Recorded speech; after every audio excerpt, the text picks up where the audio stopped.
Olá, seja bem-vinda, seja bem-vindo. Eu sou o Fernando Rocha e esse é o nosso Diálogo de Saúde da Marjan Pharma, onde a informação, você sabe aqui, é um remédio muito precioso. Nesse episódio, quem participa comigo é o Dr. André Pedrinelli, médico experiente, ortopedista, especialista também em medicina do esporte. A gente vai falar no programa de hoje sobre as mais de 300 articulações que são responsáveis pelo nosso movimento. Elas praticamente são responsáveis também pelo nosso bem-estar. Quando as articulações não funcionam bem, a gente sabe muito bem o que acontece: dor, inflamação. E hoje a gente vai entender como tratar dessas articulações, como prevenir problemas e principalmente como identificar os problemas nas articulações. O programa está começando agora.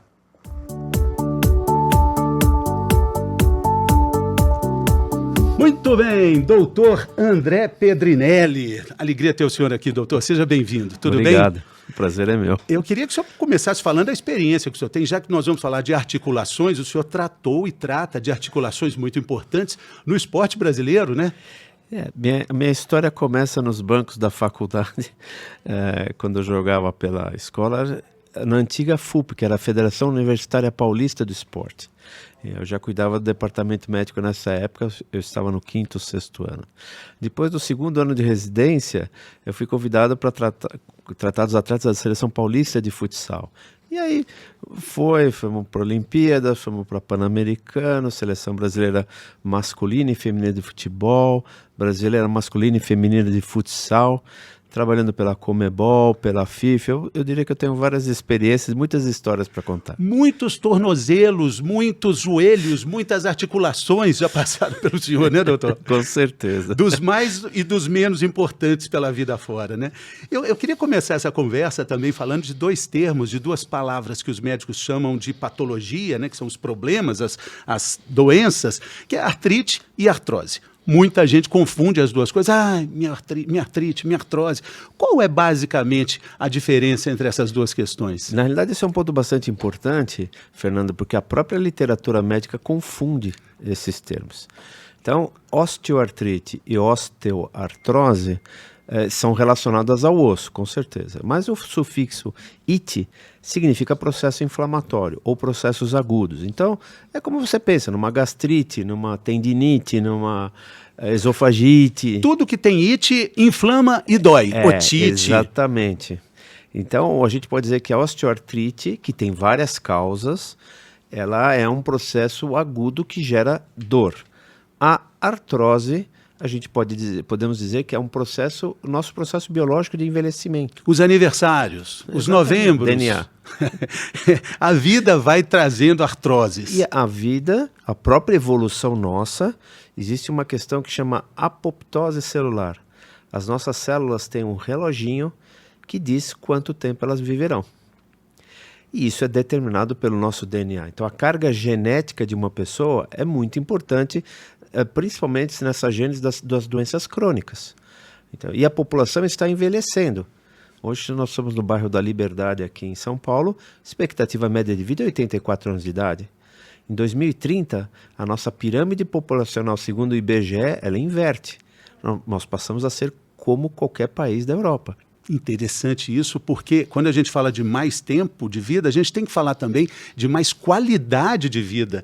E isso tem uma relação direta com a nossa capacidade de levantar, de se movimentar, com as nossas articulações, né?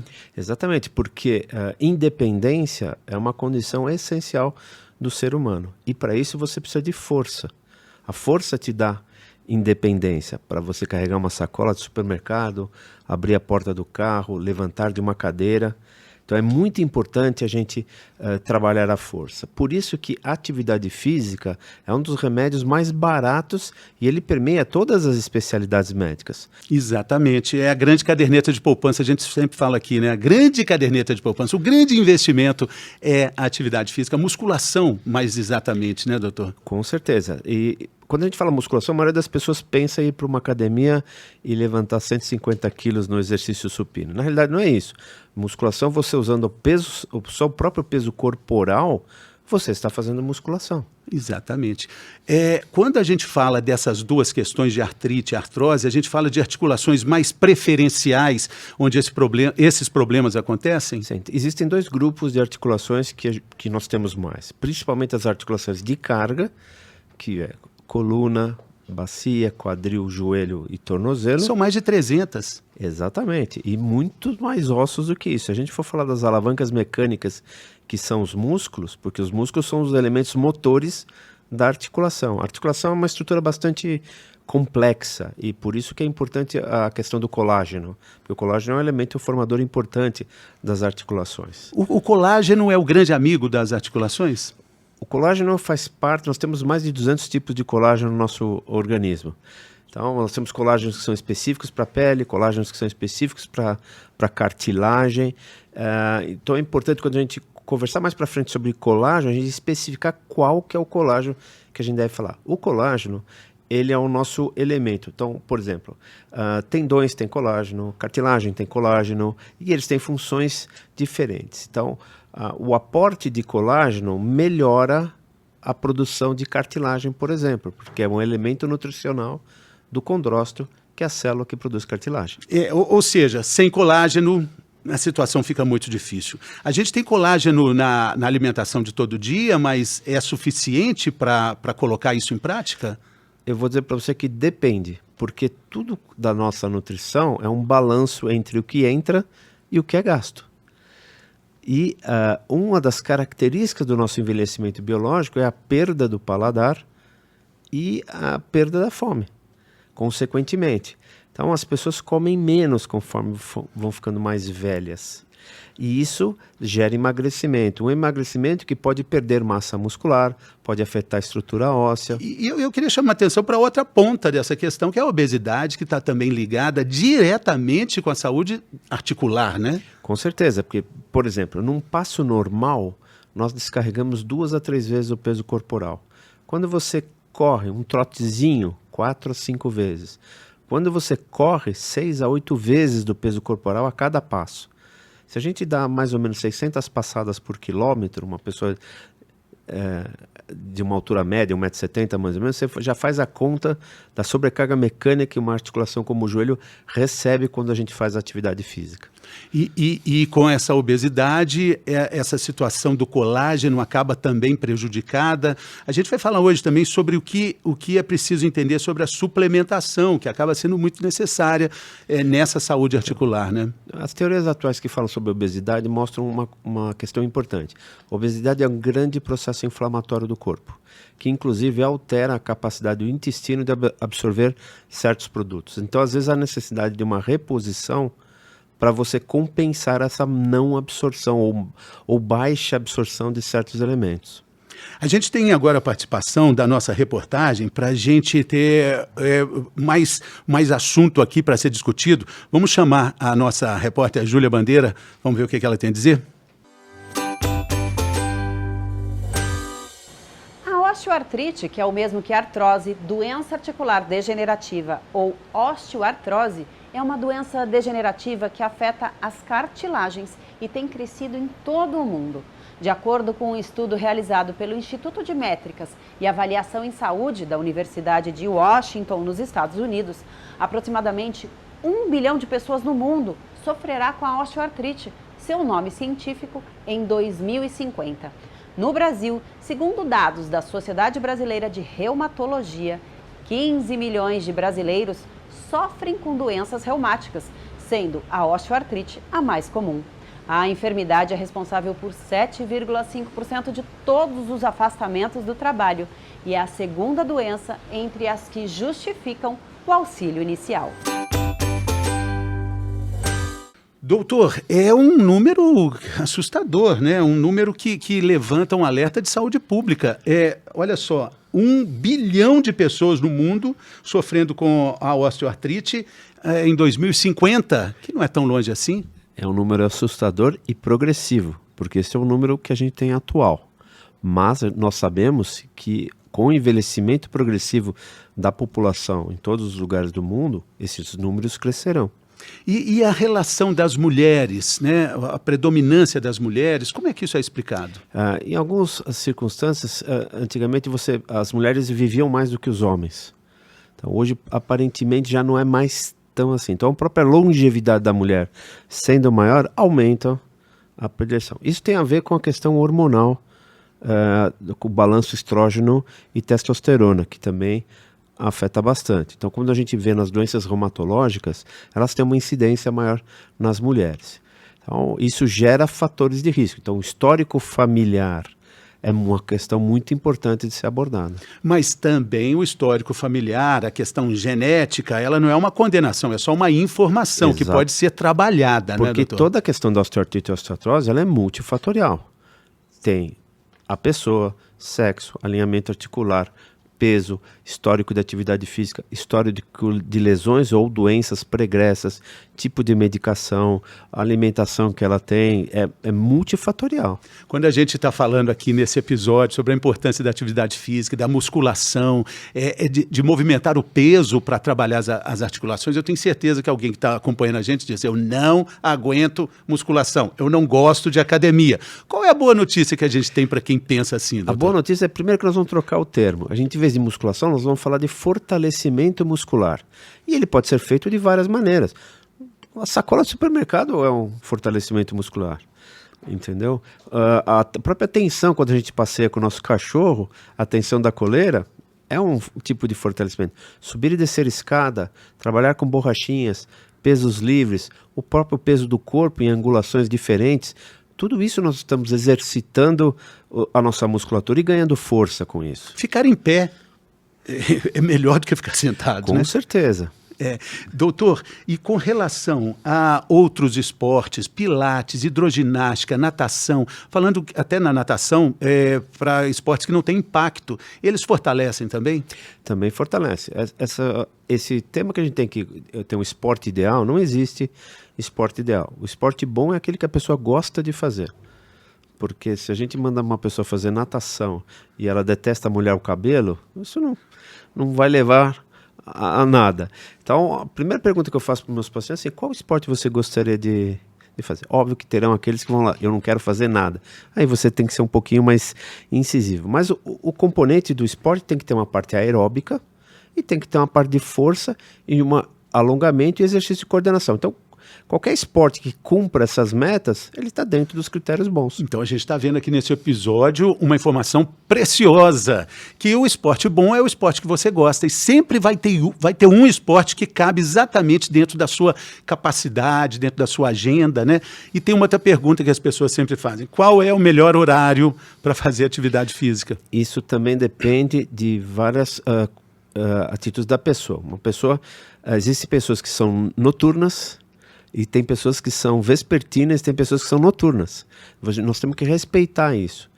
A maioria das pessoas gosta de usar a atividade física como uma quebra da sua rotina.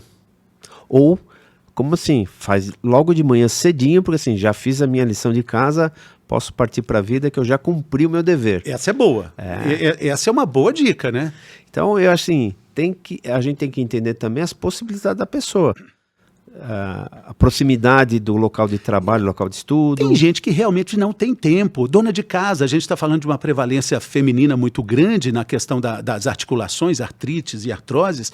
Tem realmente agendas muito agitadas, movimentadas da mulher brasileira hoje em diferentes idades, né? Com certeza, mas hoje nós podemos usar os recursos de internet, outras plataformas de aplicativos, e a pessoa pode fazer isso com 15 minutos. Porque a própria definição de uma pessoa ativa fisicamente do Colégio Americano de Medicina do Esporte não é uma pessoa que vai à academia 45 minutos 3 vezes por semana. É uma pessoa que tem 30 minutos de atividade física diária não aditiva. Então, subir 3 lances de escada, passear com o cachorro, fazer jardinagem, tudo isso conta para uma pessoa ser ativa. Trocar a escada rolante pela escada dura, escada física, né? Mudança de hábito. Já teve alguma paciente que conseguiu convencer o senhor que ela realmente não tinha tempo para fazer atividade física? A gente sempre encontra uma maneira de, de burlar essa desculpa. É lógico, né? Porque não existe. A gente tem que ser mais forte do que as nossas desculpas. Estamos falando sobre saúde articular e a gente tem aqui no quadro, doutor, a gente tem um quadro aqui no programa que fala sobre mitos e verdades. E quando a gente fala de saúde articular, existem muitas questões. Então, quero convidar o senhor para participar desse nosso quadro aqui. Vamos lá. Vamos lá.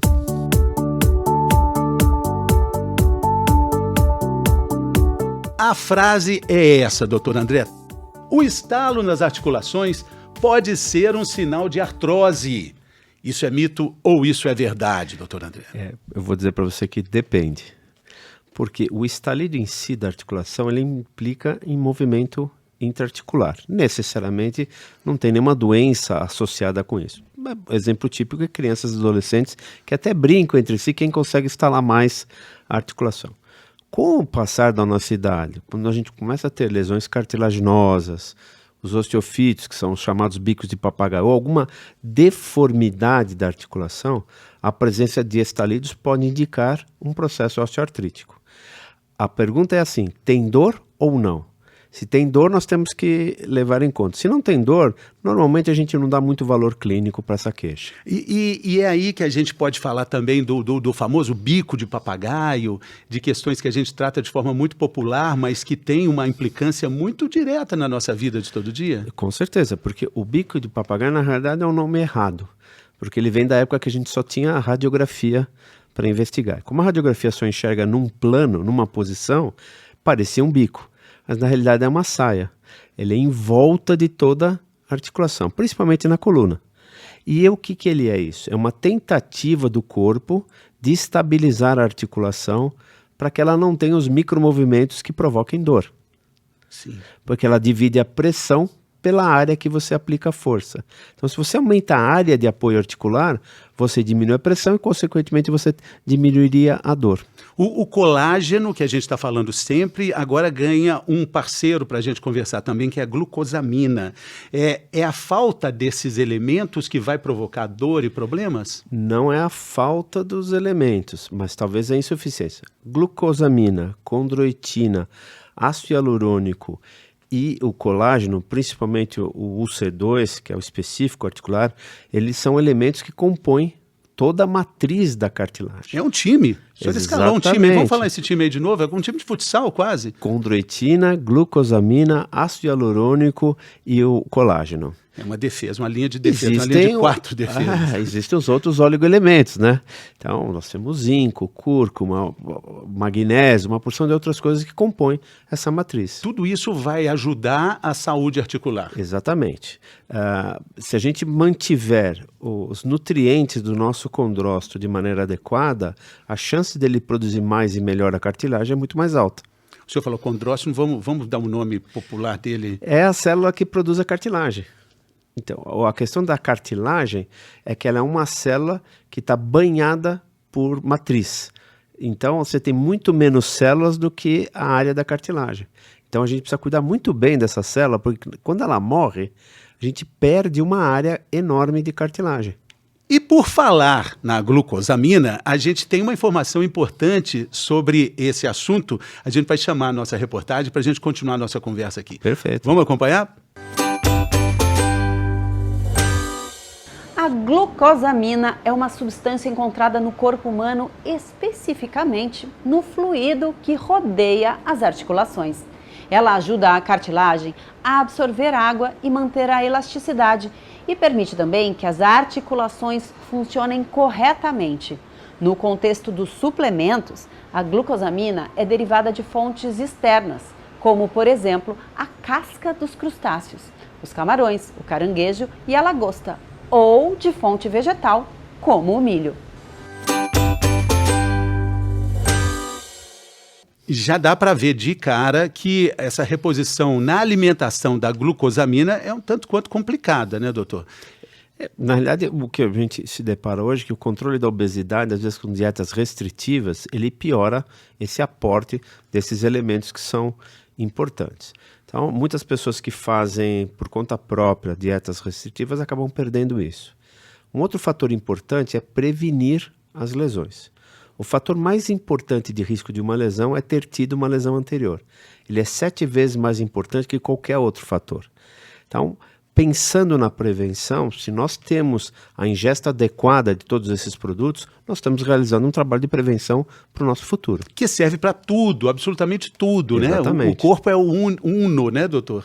Então, quando a gente fala de prevenção da saúde articular, a gente está falando do mecanismo todo do nosso organismo. Com certeza, estamos pensando num trabalho global. A gente pode pensar globalmente, mas nós devemos agir localmente. Localmente. E falando desse time que protege as nossas articulações, nós temos também a vitamina C, a curcumina também, e que também são elementos que podem ser suplementados, né? A vitamina C, ela é famosa desde a época do Linus Pauling, prêmio Nobel de Química, que tomava 2 gramas de vitamina C todo dia, porque ele acreditava, e alguns estudos mostram que sim, que tem um potencial anti-inflamatório e de cicatrização. A curcumina é usada há milênios na Índia como um anti-inflamatório de origem vegetal. E a questão dessa suplementação, ela acaba ficando mais equilibrada, porque a gente viu aí, né, dietas da moda, dietas feitas por conta própria, acabam atrapalhando a absorção desses elementos tão importantes, né? Isso é verdade. Por isso que às vezes a gente precisa do concurso do nutrólogo ou do nutricionista, porque tem certos tipos de produtos que impedem a absorção de outros. Existem certas doenças e que também impede a absorção das estruturas no intestino, e aí a gente tem que certas substâncias são absorvidas apenas em certas partes do intestino. E interessante isso, porque a interação medicamentosa pode atrapalhar mais do que ajudar, né? Exatamente. Então, principalmente quando a gente conversa sobre medicações de uso contínuo, porque como a população nossa está envelhecendo, o uso de medicações de uso contínuo é muito maior. Para todas as coisas, diabetes, hipertensão, e aí essas pessoas sofrerão os efeitos crônicos dessas medicações, que podem algumas vezes interferir com a absorção de alimentos. E a gente está falando do colágeno, que é uma preciosidade nesse assunto de saúde articular. Tem colágeno diferente, o tipo 2, o chamado não desnaturado. A questão é hidrolisado ou não hidrolisado. É o tipo de configuração espacial do colágeno.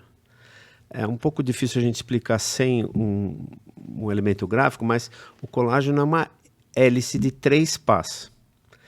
A distância entre essas pás é dada pelo teor de água que tem no meio. Então, quanto mais espaçada a hélice, mais carga resiste. Quanto menos espaçada, menos carga. Então, essa é a diferença entre hidrolisado e não hidrolisado. Por isso que o UC2, que é o não hidrolisado, é o específico para a articulação.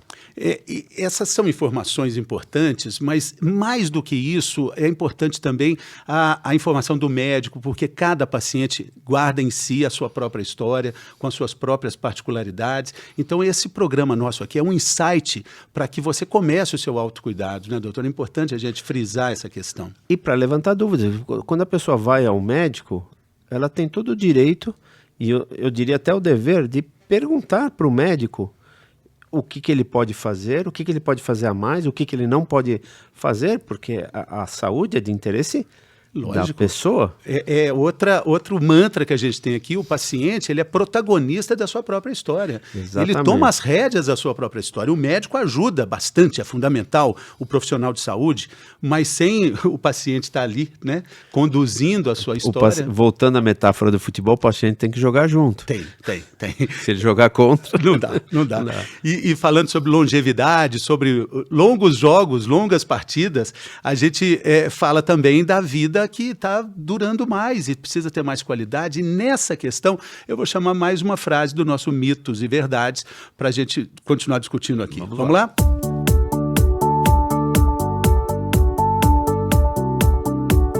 Olha a frase lá no telão, doutor André. A osteoartrite acomete apenas idosos. Isso é mito ou isso é verdade? Isso é um mito. Ela acomete preferencialmente, ela tem uma incidência maior em pacientes de mais idade, mas ela também pode acontecer a outras pessoas. Porque a osteoartrite, ela necessariamente não é só causada por desgaste articular. podemos ter osteoartrite por várias doenças, por infecções, por trauma, por várias etiologias. Agora, a gente tem uns números aqui que eles chegam também quase como uma definição, né? Porque pelos 75 anos, pelos 75, aí 85% das pessoas vão ter esse problema. É quase que... O que acontece é que as pessoas já têm uma osteoartrose. A osteoartrose é um fator precursor ou predisponente da osteoartrite. Então, não necessariamente uma relação de causa e efeito, mas de fator de risco. Então, quem tem mais osteoartrose tem mais chance de ter osteoartrite. E é importante a gente dizer que os médicos chamam de OA, né? A osteoartrite. Olha que interessante, foi o 5º diagnóstico mais comum na concessão de aposentadoria por invalidez no ano de 2014. Segundo os dados da Previdência Social, talvez esses números sejam até maiores hoje, né? Nós estamos falando de 2014. Então, é realmente um assunto de saúde pública muito urgente e muito importante. Porque a osteoartrite ela tem 2 fatores clínicos, dor e limitação de mobilidade articular, que impedem as pessoas de se locomover ou dificultam movimentos repetitivos ou de suporte de carga. Então, principalmente a presença de dor é o que leva muitas pessoas a requerer algum auxílio. Ela tira a qualidade de vida, ela é incapacitante, literalmente falando. Com certeza, né? Com certeza. E mais uma vez, as mulheres com mais números aí nessas estatísticas, né? Com certeza. Hoje, nós dizemos que as mulheres praticam tanto esporte quanto os homens. Mas já tivemos uma época que isso não era verdade. As mulheres casavam e paravam de ter atividade física. E hoje isso não acontece. Principalmente as mais novas gerações, elas têm um autocuidado que a gente pode dizer que é um pouco maior que as gerações que as precederam. E a gente está falando aí dos 75 anos, com uma prevalência de 85% das pessoas com evidências radiológicas do problema, mas a gente não precisa esperar chegar nos 75, nos 85, porque vamos subir, nós vamos viver muito, né? Porque a atividade física, ela não é um seguro de vida. Os efeitos dela permanecem enquanto você as pratica. Você interrompeu a atividade física, em 3 semanas você já começa a ter efeitos de degeneração. Essa também é uma informação preciosa. A atividade física, ela é constante, ela é para sempre. Como é que é? Vamos repetir essa informação? Então, quando você para a atividade física, em 3 semanas você já tem alterações degenerativas. Puxa vida, o que vale também para a nossa dieta de todos os dias, né? Com certeza. Quando a gente tem uma alimentação regrada, quando a gente tem uma suplementação adequada, a gente tem os efeitos ali que estão condizentes com o nosso cuidado. Mesma coisa, a questão da alimentação ela é contínua. Na hora que nós diminuímos ou alteramos a ingesta de algum tipo de suplemento, algum tipo de oligoelemento, de vitamina, alguma coisa, a gente tem a nossa reserva corporal que é na gordura. Depois, acaba. E isso vale também para o final de semana. Não, final de semana com dieta? Não, final de semana com atividade física? Sim, né? Quando a gente fala dieta, todo mundo põe na cabeça a questão restritiva. Dieta é o que nós ingerimos. E necessariamente não precisa ser restritivo, ela precisa ser qualitativa. Exatamente, com equilíbrio e com sabedoria entre o que a gente está comendo e a interação também. A gente falou de interação medicamentosa, mas tem também a interação entre os alimentos. Às vezes a gente acha que eu como frutas, verduras, legumes, mas de que forma? Com que frequência? E como que essa alimentação saudável está realmente funcionando? Para a gente falar de novo dessa importância de uma suplementação equilibrada e adequada sobre o que se coloca e o que se tira também na alimentação, né, doutor? Exatamente. E essa questão das alterações de absorção são importantes. Sabidamente, a gente começa com o envelhecimento a ter alterações de absorção. Então, é muito comum os geriatras prescreverem suplementos vitamínicos e nutricionais para os pacientes, já pensando nesse efeito do envelhecimento biológico. Exatamente, lembrando que a ida ao geriatra começa cada vez mais cedo, né? Não, eu já estou velhinho, vou no geriatra. Não é isso, né? Cada vez essa idade está ficando mais nova, né? Porque a gente antigamente você tinha o pediatra e o clínico geral, e as mulheres tinham o ginecologista. Hoje você tem o pediatra, o ebiatra, o clínico geral e agora o geriatra. Essa escadinha, né? De especialização. Doutor, a gente tem aqui um quadro também que é muito interessante, onde o médico que participa conta um pouco da história de tudo que a gente conversou aqui. Estamos falando de articulações, da saúde articular, e é o chamado prosa de consultório. É como o senhor tem uma experiência fantástica no esporte brasileiro, no Palmeiras também, né? Eu queria que o senhor participasse conosco, contando uma história que tenha relação com algum tipo de articulação, que chamou a atenção e que o senhor pode também ilustrar nesse episódio, que foi tão rico. Acho que foi um episódio de enciclopédia aqui, para a gente terminar a nossa conversa. Prosa de consultório de hoje tem a participação do doutor André Pedrinelli. Fez um episódio fantástico aqui. Ele é médico ortopedista, especialista em medicina do esporte e vai contar uma história interessantíssima para a gente agora.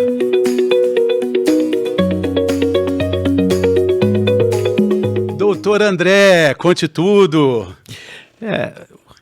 A vida esportiva nos leva a ter vários causos para a gente contar. Imagino. Que é o que a gente chama no futebol de resenha, que é uma das coisas mais agradáveis do futebol. Resenha de boleiro. Pô, esse é uma das coisas mais legais. Não tem fim, não tem fim, vai embora. Horas e horas. Só quem viveu o ambiente sabe o que é uma boa resenha.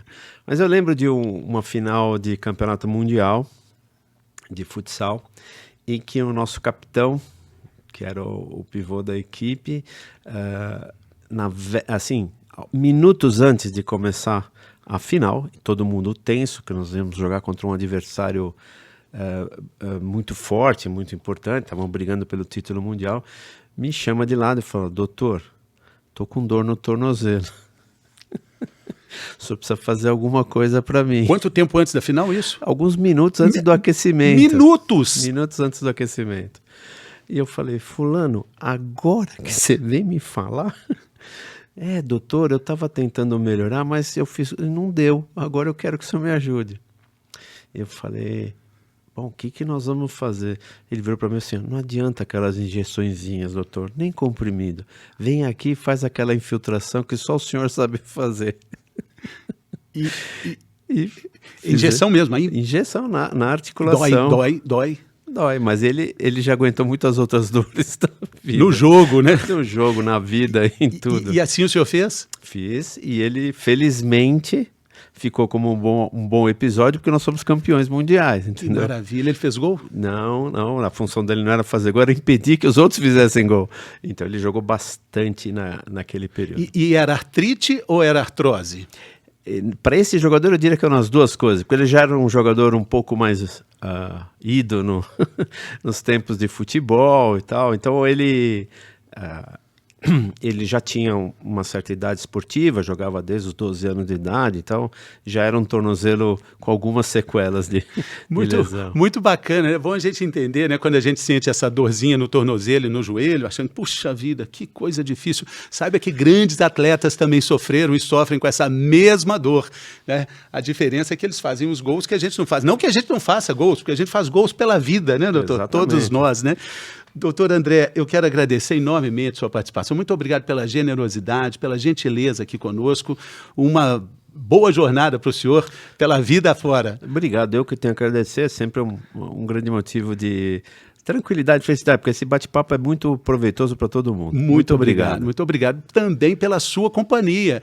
Você acompanha aqui informação útil e relevante sobre saúde e qualidade de vida. Ficamos por aqui, mas sempre também voltamos aqui, onde a informação é sempre um remédio muito precioso. Até a próxima.